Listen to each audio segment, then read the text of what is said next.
My next question to both of you is, how do you think Spanish's evolution compares with, other Romance languages like, French? I'm sure you'll be able to talk a lot about French, or even Portuguese for that matter, or any other Romance languages. Well, I mean, I guess I've sort of preempted your question with my answer earlier, about Mhm. discovering the similar forces that are working on it. Yeah, I'm not sure we've got that much more to add about that.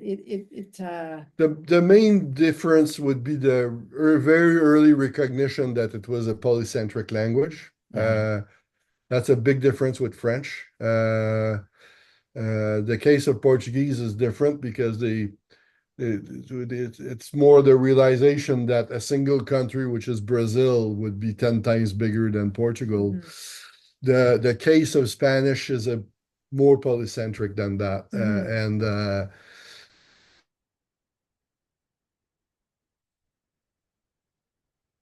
we should Uh, evolve.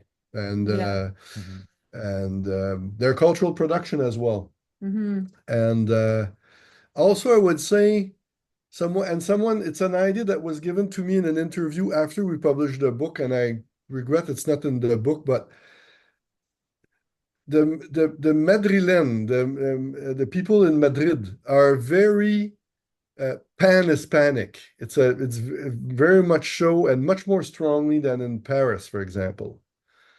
And someone and there are good economic reasons why, for example, companies like Telefonica or banks like Santander or BBVA were trying to be pan-Hispanic, obviously for expanding their market.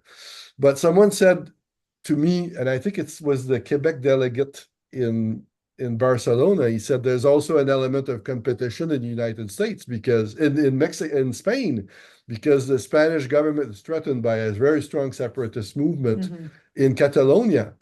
And it is true that a lot of the drive for pushing in Madrid the pan-Hispanic perspective is showing to its own nation how great Spanish is. And so that is an element that is absent also. For Mhm. example, in the story of French, there's no competition in France for French, really. And whereas there is one in Spain. Yeah. So the big difference is you know, the relative size of, the spread of Spanish, the relative size of the sort of historic home of Spanish compared to where it spread and grew. But it's really interesting that, those centers create and have control over the language. And that's part of how Spanish is conceived, where as opposed to French, where there's this struggle. I mean, I think that the French are getting there in terms of allowing other centers of French to participate in deciding on the norms and the standards of the language. But it's a really big difference in the dynamic of Spanish. And, obviously the Spanish speaking world way outnumbered, Spain. So that was,